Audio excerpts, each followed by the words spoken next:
오시게 푸른 날은 지하철을 타고 떠나봅니다. 7호선 장암역을 나와 횡단보도를 건너면 이렇게 계곡물이 흐르는 수락산 줄기가 보입니다. 150m 직진하면 왼쪽에 서계 박새당 고택이 보입니다. 이곳은 사유지이기 때문에 일반에게 개방되지 않습니다. 그런데 어찌 들어갈 수 있었냐고요?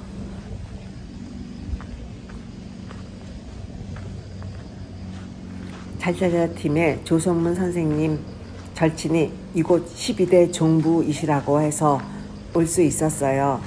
안녕. 지금부터 고택 주변을 돌아보겠습니다.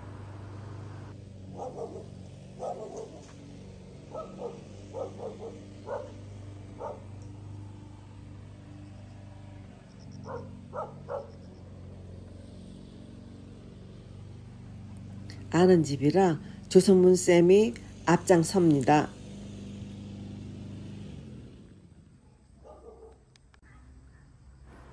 이곳은 야외 예식장으로도 사용한다고 하네요. 서계 박새당 고택은 본래 안채와 안사랑, 바깥사랑 그리고 행랑채로 이루어져 조선 후기 4대 부가의 주택 모습을 볼 수 있는 큰 규모였다고 합니다. 그러나 6.25 당시 대부분 불타버리고 지금 바깥사랑채만 남아있어요. 바깥사랑채는 박새당 선생이 기거하며 저술 활동을 하던 곳이라고 합니다. 우리 잘잘잘 팀은 사랑채 앞에 450년이 넘은 은행나무 앞에서 인증샷을 찍어봅니다.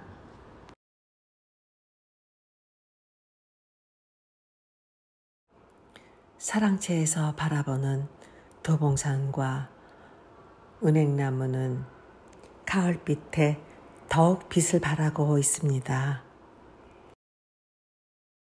집 뒤로는 서계 박새당 할아버지의 10대 손 묘가 보이네요.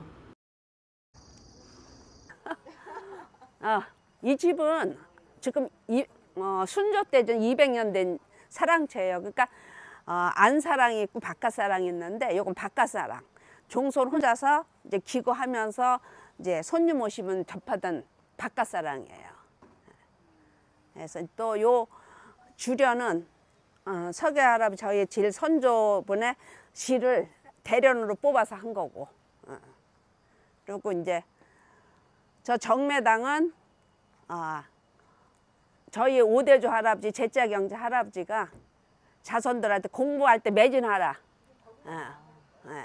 하고, 이제 저 누사는 섭지선이라고 중국의 학자인데 추사하고 같은 그 공부하시던 분이 이제 써주신 건데, 누사는 저기 도봉산 밑에가 누원이었어요. 네. 그럼 다음 저거는 월요일 날은 되지. 이곳은 진영각이라고 써 있지 않고 영진각으로 써 있네요. 이곳은 영정을 모신 전각입니다. 왼쪽 그림은 젊어 보이지만 서계 박새당 아버님이시고 오른쪽이 서계 박새당이십니다. 1960년에 졌거든요. 그래서 이제 요 형태가 인사동의 민가다원하고 똑같아요. 33cm. 근데 그게 이제 줄어가지고 요즘 네, 점점 이만해. 그래서 밤새 써야 된대잖아. 그래서 요거는 이제 간하고 천엽 날거. 각자 싸운 음식으로 포트럭 파티를 합니다. 근데 어디 가시나요? 어디를 가시나 했더니 국수를 내오셨어요. 자, 다 올려. 조심. 짠. 짠짠짠 짜라짜라짜라짠짠짠. 서계 박새당이 당쟁의 혐오감을 느껴 관직에서 물러난 후 기거하며 후학을 양성하던 사랑채를 뒤로 한 채 계곡을 따라 올라가 봅니다.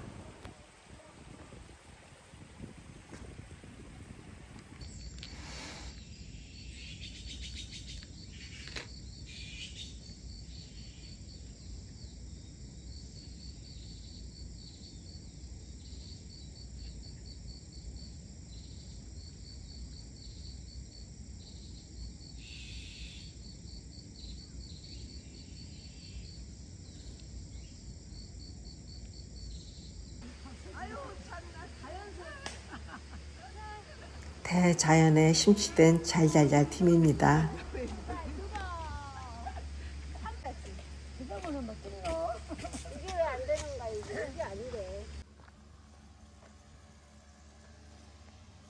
기계와 절의의 상징 정제 박태보 선생은 서계 선생의 둘째 아들로 숙종 때 홍문관 등 관직을 지냈으나 당시 자전 황국과 붕당 간 갈등으로 인해 혼란한 상황을 겪었습니다.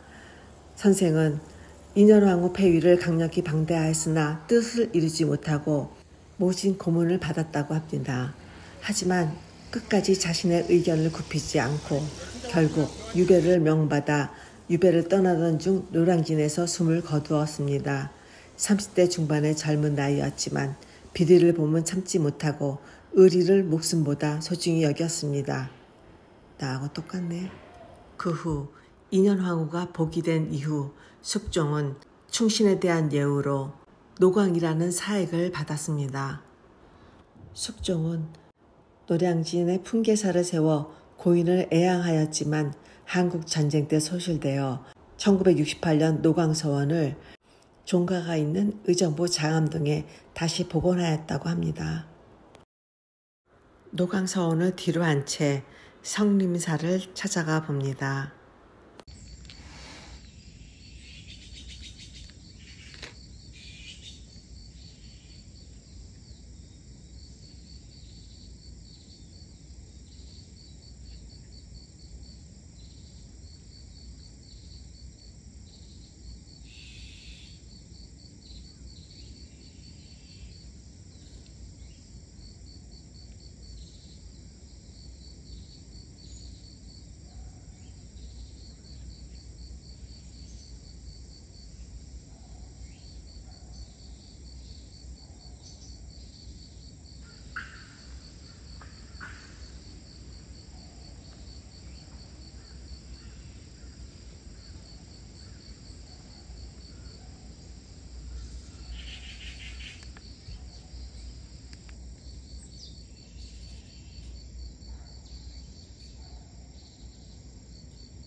성림사의 옛 이름은 성립암이다. 서계 선생의 서계집에 의하면 1671년 현종 때 창건하였으며 서계 선생이 성림암이라 이름 짓고 성림암기와 성림암 상량문을 지어주었다고 한다. 성림사라는 이름은 1745년 영조 21년에 대홍수로 유실되었던 것을 익명의 스님이 복원한 뒤 개칭한 것이라고 합니다.